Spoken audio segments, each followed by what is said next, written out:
Welcome to this bird's eye view of the Localization Project Management Certification Program offered by the Localization Institute.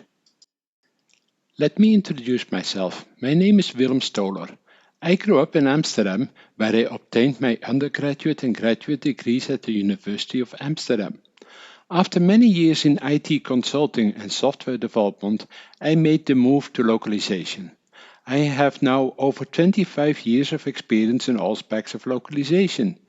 I became a certified project manager in 2002 and I was very involved with the Project Management Institute as a board member of the Portland and Silicon Valley chapters. Training for localization is a top priority for me with focus on project quality and risk management. I'm a former professor at the Monterey Institute of International Studies, and I'm the creator of the Localization Project Management Certification Program and also a roundtable leader for the Project Management Roundtable. In 2012, the Localization Institute took over the responsibility for localization project management training from Chico University. This resulted in a new Localization Project Management Certification Program that has been attended by over 600 participants from more than 30 different countries. The program has gone through several major updates and is now offered exclusively online using the Litmus Learning Management System. The localization supply chain can be very confusing. It's my goal to provide you with knowledge that can be applied directly by you in your own organization. The Localization Project Management Certification Program is comprised of a blend of self-paced online learning modules, interviews with industry leaders and quizzes. After completion of all online learning modules, students write 3 short essays followed by an optional webinar that provides direct interaction with the course creator.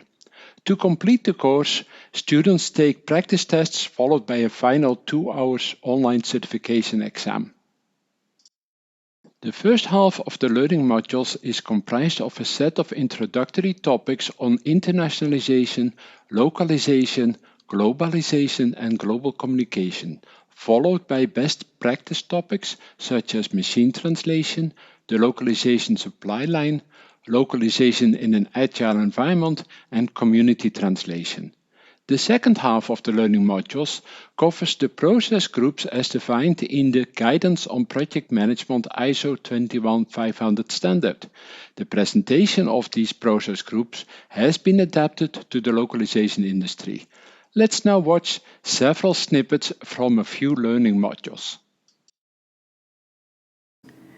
Now let's be honest, localization projects do fail sometimes, and therefore I'd like to go over some of the common failure points with you.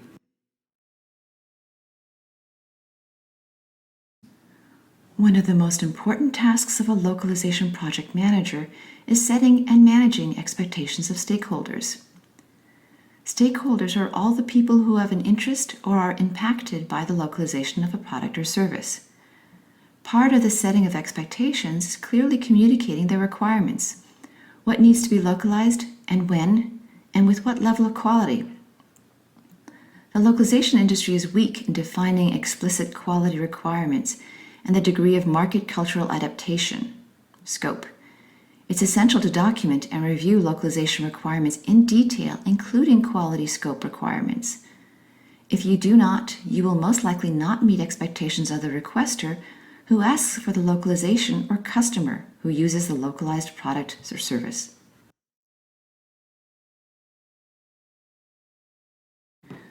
Once you know your requirements, you need to identify workflows and technology used for each content type.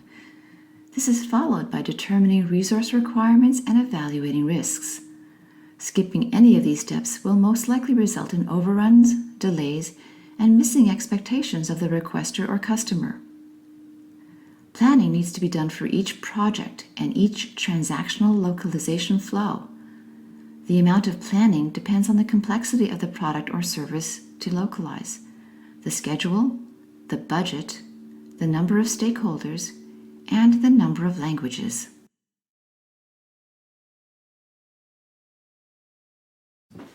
Scope creep is the result of accepting gradual, often small, scope changes without analyzing the impact on the schedule and budget. The impact of scope changes needs to be documented in the form of a change order, such that all stakeholders are aware of the impact on schedule and budget. It's very important to get approval of these scope changes from the right stakeholder, and often the client project manager does not have the authority to approve a major scope change. Some organizations prefer to approve any scope changes before work on those changes is started. This implies stopping localization until the scope change has been approved. Other organizations prefer to start the work on the changes immediately while the change order is being prepared. In transactional localization, workflow changes are always small, but can still accumulate. And in that case, you need to look for trends, an occasional change versus scope changes with each delivery of source content.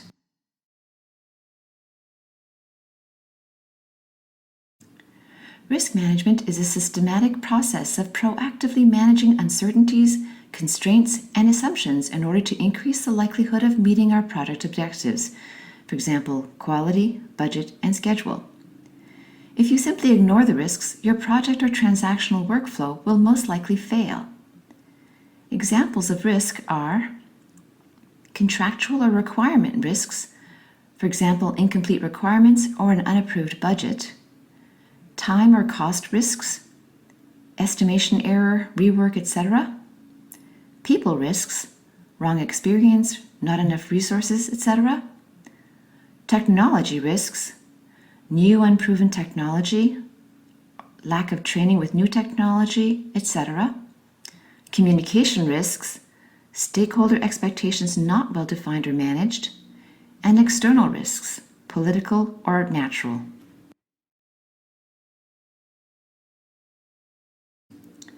Sometimes it seems that in-country reviewers are trying to sink your project.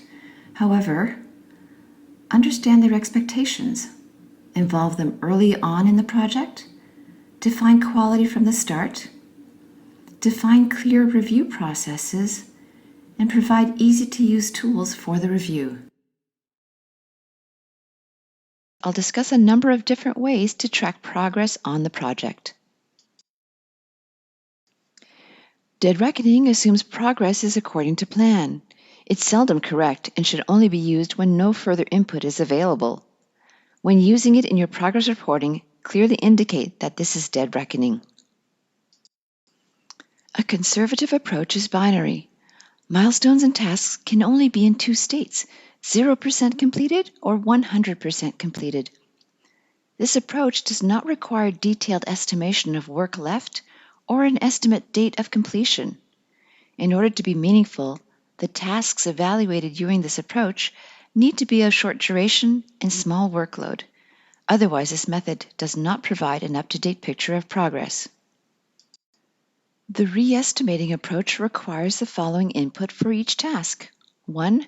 Actual start and finish dates. 2. Actual work completed and remaining work. The latter is the hardest to obtain. This approach is the most accurate progress tracking, and it provides reliable budget variances as well. This method is easier to use in online TMS. Progress on translation and review are known in real time, down to the word, since all activity takes place online. When in an environment with many small translations coming in regularly, sometimes called translation as a utility, the focus should be on average translation throughput, the amount of translation produced per time unit. When in an environment with agile development of content, focus should be on translation completed in each sprint, and also tracking amount of translation rolled over to the next sprint. The most common schedule changes you get to deal with as a project manager are estimating errors.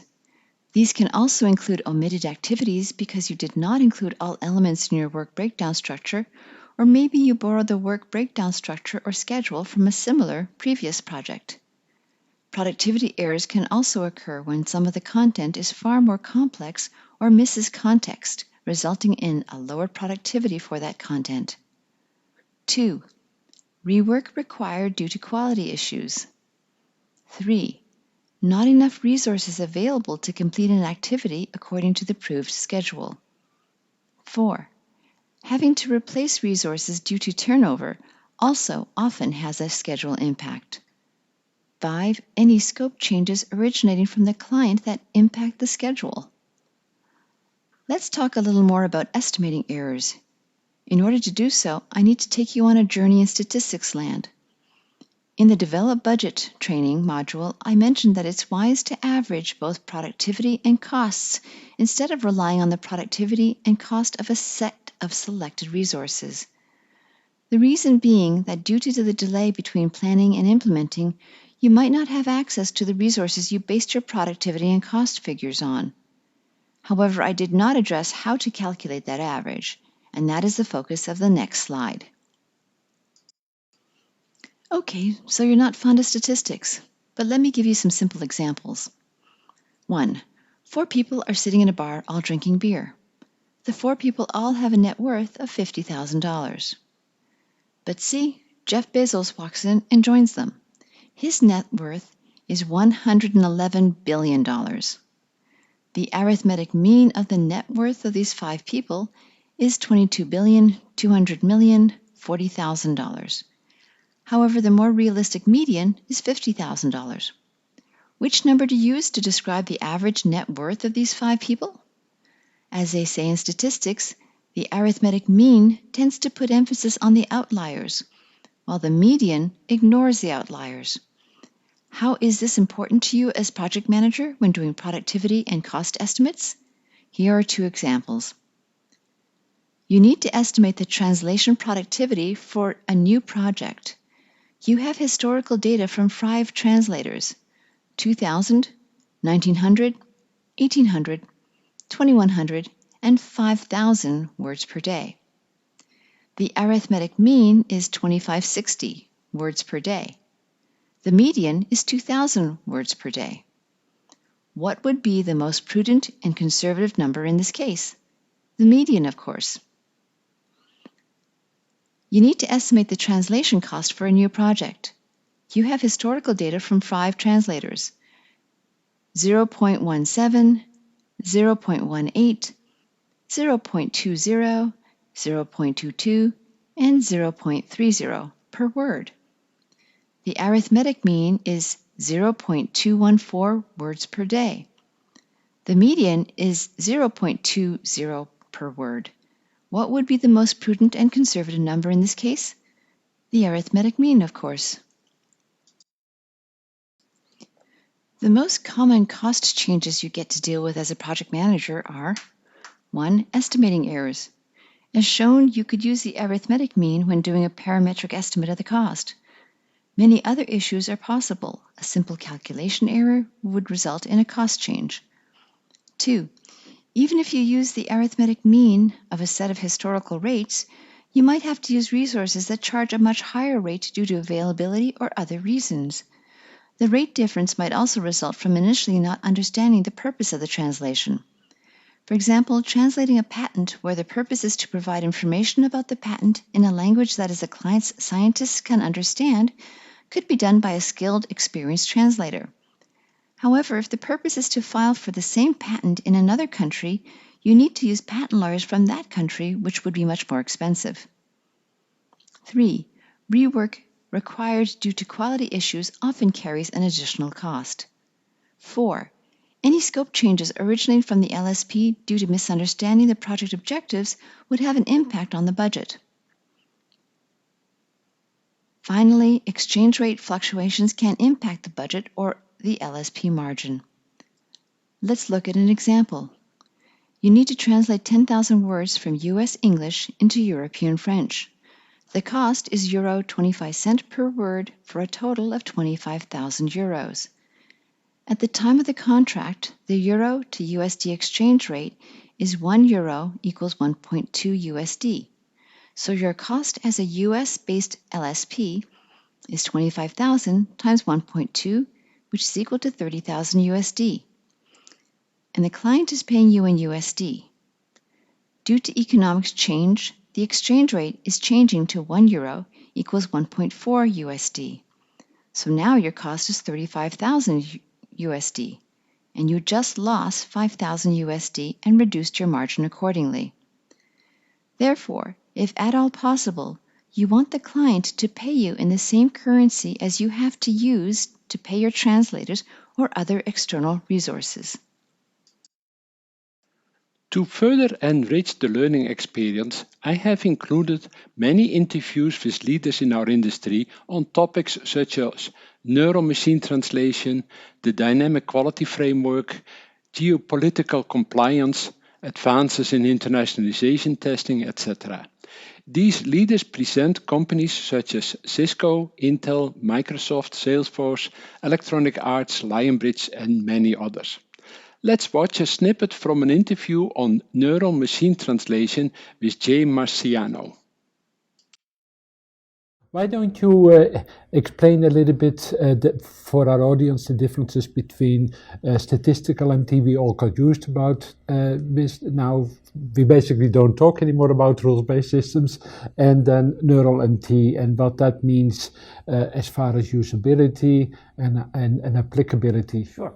So, and I'll stretch it out a little bit longer. So there's been a progression over 70 years in the development of machine translation, from very linguistically simple, even naive systems where you simply did word replacement. You found a word in one language and you just dropped in what you thought was the best translation for that word, but with no variation. It didn't depend where the word appeared in the sentence, nothing of the sort. No grammatical sophistication to it at all. Cookie-cutter approach. Exactly. And from there we advanced to rules-based, as you said, rules-based MT systems, where the attempt was to describe language to the computer. So to explicitly write programs that would do a grammatical parse of the source sentence, and then have rules that would try to take that structure and transfer it into the target language.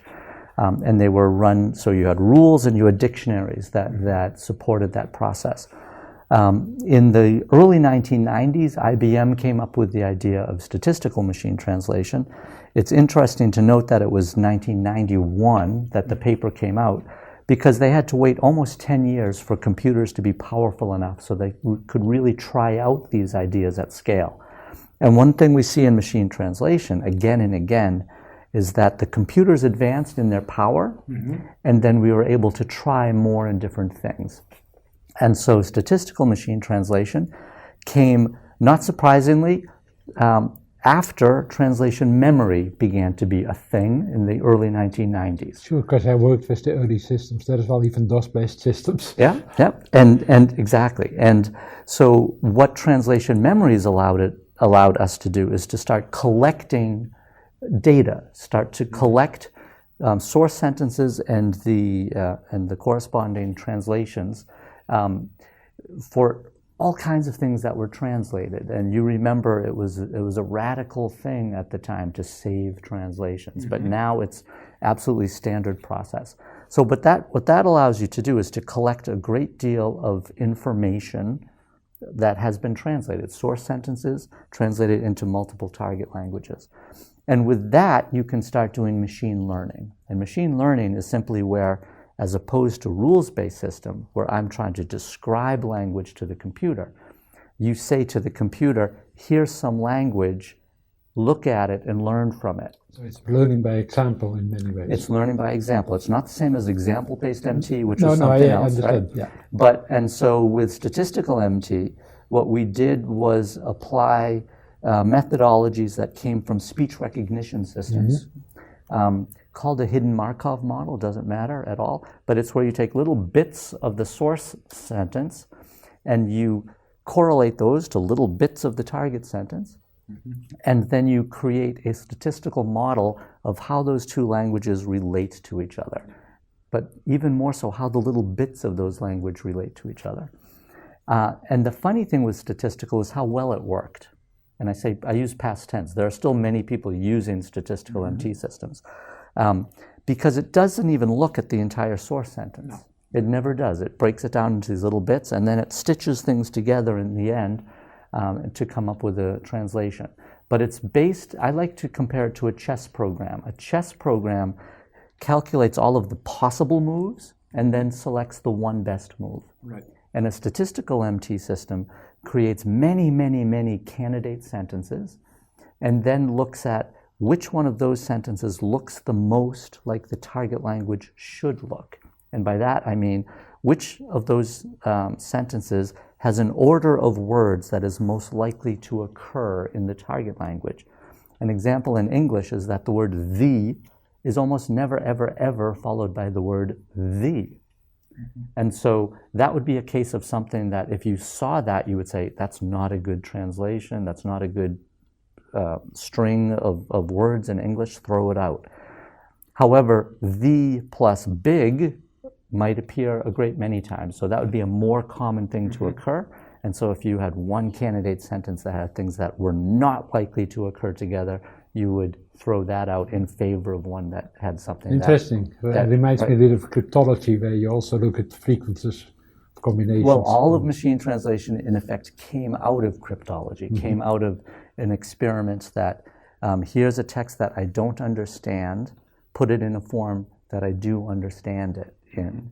And as a matter of fact, Alan Turing, who the father of the digital computer, who was on the team that cracked the Enigma code in World War II, and as I said, is the father of the digital computer. In a paper that he wrote, I believe, in 1950, said that with these things that didn't exist yet, digital computers, computer scientists should look at 5 things, and one of them was translation. So even the father of the digital computer said that translation was something to do.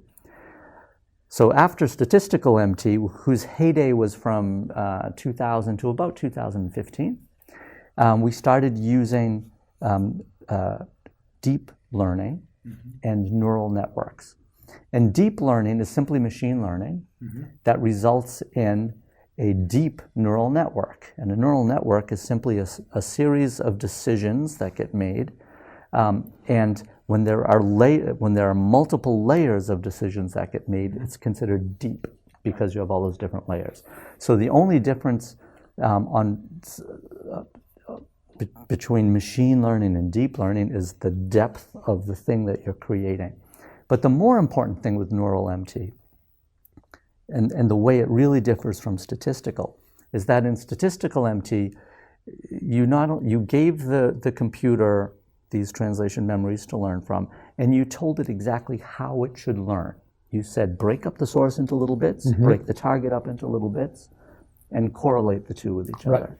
With neural MT, you just give it the data, and you say nothing else. You say, here's the data, learn about it. And so the thing that's really crazy about neural machine translation is that even the people who originally programmed it don't really know how it works. And by that I mean is that any one of those decision points, any one of those neurons, those little, where some little thing gets decided, we don't know and have no real way of knowing exactly what's being decided in there. It's a little bit scary for somebody like me who spent 10 years working on a rules-based system, where it was very explicitly stated what we are trying to do, and you could go in and you could debug it, you could see what went wrong. With a neural system, all you can do is say, okay, I see that the output doesn't have the quality that I need, so I need to increase the amount of training material or improve the training material that I'm using. Or in theory, you can try to improve the learning algorithms, but that takes a real specialist in machine learning to do that. Thank you for watching this overview of the Localization Project Management Certification Program. You can register for this program on the Localization Institute website.